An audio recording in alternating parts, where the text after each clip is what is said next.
السلام عليكم ورحمة الله وبركاته. أهلا بكم طلاب الأعزاء بريب 1 في حلقة جديدة ودرس جديد من دروس الماث. النهاردة إن شاء الله بنخلص يونت 1 في الألجبرا. إن شاء الله النهاردة هناخد الديفايدنج راشونال نمبر. في الفيديو اللي فات إحنا عرفنا إزاي بنعمل مالتيبليكيشن في الراشونال نمبر، وعرفنا كمان البروبرتيز of multiplication in rational number. لو انت شفتش الفيديو ده تقدر تشوفه من خلال الاي اللي هتظهر على الشاشه دلوقتي. يلا بينا كده نبقى مع بعض الفيديو. اول حاجه محتاجين بس نفتكر كده مع بعض ان 8 divided 4. انا هنا مش عايزك تعمل ديفايد، انا محتاج بس تفتكر معايا ان البوزيتيف divided البوزيتيف it will be positive. يبقى هنا 8 divided 4 it will be positive 2. But if we have negative 8 divided negative 4, negative divided negative, it will be positive 2. But if I have negative 8 divided 4, negative divided positive, it will be negative 2. And also, if I have 8 divided negative 4, so positive divided negative, it will be negative. Okay? يبقى أنا محتاج تبقى فاكر بس كده معايا إن ال positive times the positive divided positive equal positive. And the negative divided negative, it will be negative. But different sign, it will be negative. Okay? تمام. طيب, dividing between two rational numbers. If we have A over B belong to Q and C over D belong to Q, then A over B divided C over D. What I will do? In the first, I will drop the first fraction, the first rational number, and change divided to multiply, and make flip, bring the multiplicative inverse. So A over B times D over C, and then make multiply like in the last video. A multiply D, it will be AD, and B multiply C, it will be BC. طيب, تعالى كده نشوف example. 3 over 5 divided 4 over 7. What I will do? I will drop the first fraction, first number, and then change divided to multiply, and bring the multiplicative inverse of 4 over 7. It will be 7 over 4. طبعا احنا ممكن نقول multiplicative inverse، ممكن نقول نعمل flip، ممكن نجيب الريسبريكال. كل دول يعني ان انا بجيب المultiplicative inverse. اوكي؟ طيب بعد كده نبدا نعمل times. يبقى 3 times 7 21 and 5 multiply 4 it will be 20. Let's go to see another example. Negative 2 over 5 divided 6 over 5. What I will do? I will drop down the first rational number and change divided to multiply, and then make flip of second rational number. So it will be negative 2 over 5 times 5 over 6. Now we can make simplify 5 with 5, and divided by 2 it will be 1, and divided by 2 it will be 3. If you didn't make like this, you can make multiply. Numerator multiply by numerator, and denominator multiply denominator, and then find simplest form. Look, negative 2 multiply 5, it will be negative 10, and 5 multiply 6, it will be 30. Now we can cancel 0, it will be negative 1 over 3. Okay, next one. 2 over 3 divided negative 2. We have integer here, yes. But we can make it in a rational number. How? Put denominator 1. Now we will drop down the first rational number 2 over 3, change divided to multiply, and then negative 2 over 1 it will be negative 1 over 2. And then we can make simplify, it will be negative 1 over 3. Next one. Negative 3 1 over 3 divided 1 2 over 3. We have two mixed numbers. What I will do, in the first I will convert it. Look, negative 10 over 3, 3 multiply 3 9 plus 1 it will be 10. Also 3 multiply 1 3 plus 2 it will be 5. And then drop the first rational number and change divided to multiply, and make the multiplicative inverse of the second rational number. It will be 3 over 10, 3 over 5. And then we can make simplify, and divided by 5, divided by 5, it will be negative 2. Okay? طيب طبعا انا محتاج بس اقول حاجه ان كل اللي احنا قلناه ده ممكن نعمله using by calculator. Yes, but in complete and choose. In complete and choose. But in finding show steps must be write the steps. Okay? طيب. Negative 0.5 divided 5 and half. In the first, I will convert the decimal to a rational number in form a over b. It will be negative 1 over 2 divided 11 over 2. Now, make flip and change divided to multiply. It will be negative 1 over 11.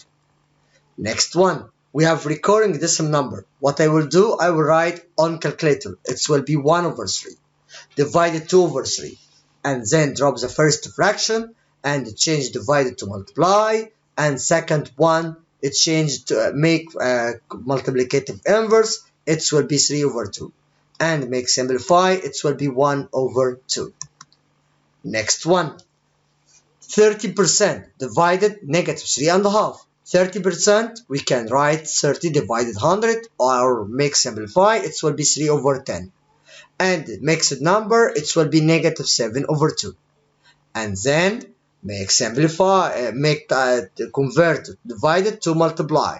It will be negative 6 over negative 6 over 70, and we can make simplify, it will be negative 3 over 35. اوكي تمام. تعالى بقى نشوف الاكزامبل ده اللي هو من الاكزامبلز الفيري امبورتنت. فاكرين طبعا الاكزامبل ده لما خدناه في الاديشن والمالتيبليكيشن والسبتراكشن. If x equal negative 1 over 3, y 3 over 4, and z equal negative 3. Find x over y. X over y means x divided y. So I will write the value of x, it will be negative 1 over 3, divided the value of z, it will be negative 3. Now, make the same steps, it will be 1 over 9. Second one, xy over z. In the first, xy divided lz, but I will find the value of xy in the first. Look, xy equal negative 1 over 3 multiply 3 over 4, it will be negative 1 over 4. Then make divided negative 1 over 4 divided negative 3, it will be 1 over 12. Okay? يبقى أنا هنا في الإكزامبل ده بعمل substitution للفاليو، بحط الفاليو بتاعت each one اللي هي الإكس والواي والزي or A B C حسب ما هيجيلي letters. Okay? unknown. طيب تعالى بقى نشوف الابليكيشن on rational number. How to use rational number. Look, in the first, find the rational number that lies at the midpoint. ساعات بيقول لي midpoint، ساعات يقول لي half way. يبقى half way like midpoint. Okay? وممكن يقول لي middle كمان. طيب how to find halfway or midpoint؟ قال لي to find the rational number. The rational number in halfway, I will make sum of two rational number and then make divided by 2. Look, we have 2 over 5 and 3 over 7. So I will find the sum in the first. Look, put greatest fraction, make multiply, it will be 35, and then make cross multiplication, it's 14 plus 15, it will be 29 over 35. Now I will find the rational number in halfway. Look at what I will do. I will make sum 29 over 35 divided by 2. In usual, divided by 2. It will be 29 over 70. Okay? To find the rational number in halfway or midpoint, this is our rule. يبقى الهالفواي أنا بتكلم على الهالفواي يا شباب. الهالفواي بعمل السم of two rational number divided by 2. يبقى السم divided by 2. السم divided by 2. مفيش حد يقول لي نعمل sum كده 2 over 5 plus 3 over 7 وبعدين نعمل divide by 2 كده wrong يا شباب. خلي بالكم لو انت عاوز تعملها في one step مفيش مشكلة، بس هتعمل كده 2 over 5 plus 3 over 7 between two bracket and then divide by 2. اوكي تمام. تعالى بقى نشوف لو انا عاوز اعمل rational number lies in third, fourth, fifth, sixth, seventh or any one. What will we do? In the first we have from the side smaller number. We have a rule in a smaller number. Smaller number I will write smaller number plus a ratio اللي هي 1 over 3 or 1 over 4 or 1 over 5 times the distance. الديستانس ان انا بعمل difference between the two numbers. difference between the two numbers. مش فاهم مستر، طب هنعمل ايه يعني؟ wait.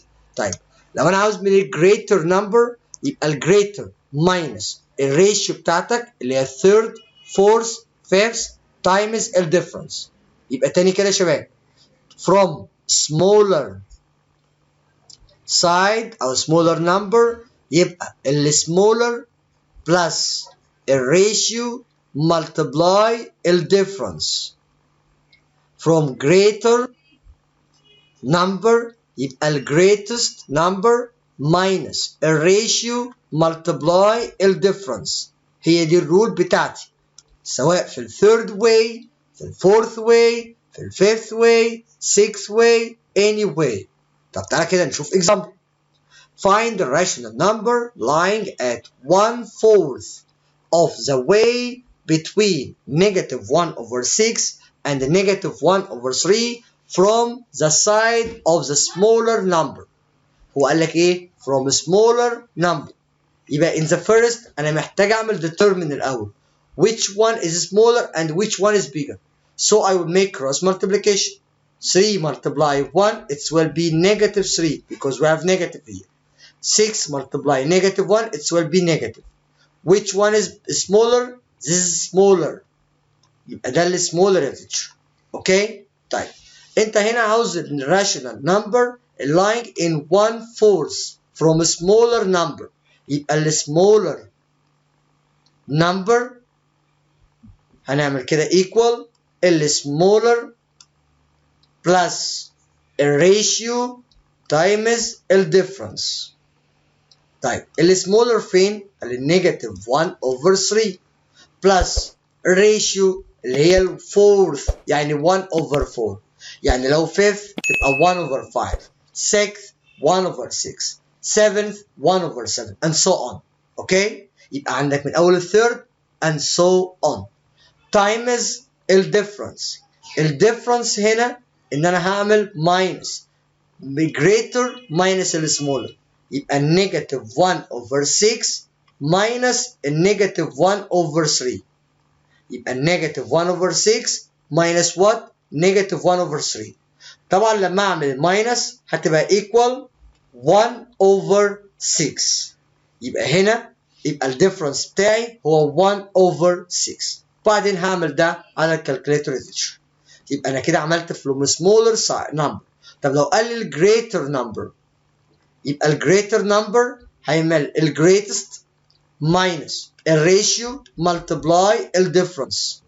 يبقى ال greatest مين؟ هو -1 over 6 minus ال ratio اللي هي ال 1 over 4 times ال difference اللي هو ال 1 over ال 6. يبقى تاني يا شباب عشان اقدر اعمل calculate او finding the rational number lying in third, fourth, fifth, sixth, seventh in any way اول حاجه انا محتاج اعمل determine لمين النمبر السمولر والجريتر فبعمل cross multiplication. بعد عملت determine اشوف السايد انت عاوز من انهي سايد السمولر نمبر ولا الجريتر نمبر. لو السمولر نمبر يبقى دي الرول بتاعتي يبقى السمولر plus ratio multiply difference. greater يبقى greater minus ratio times the difference. اوكي طيب انت عاوز هنا مستر from smaller يبقى هعمل smaller plus الريشيو بتاعتي اللي هي الفورث fifth third anyway تايمز الديفرنس، يبقى انا هعمل الجريتست ماينس السمولست، يبقى الجريتست ماينس ايه؟ السمولست. اوكي؟ بكده نكون خلصنا يونت 1. اتمنى لو عجبك الفيديو ما تنساش تشترك في القناه وتفعل الجرس والكومنت الجميل. اشوفكم في حلقه جديده. Goodbye and good luck.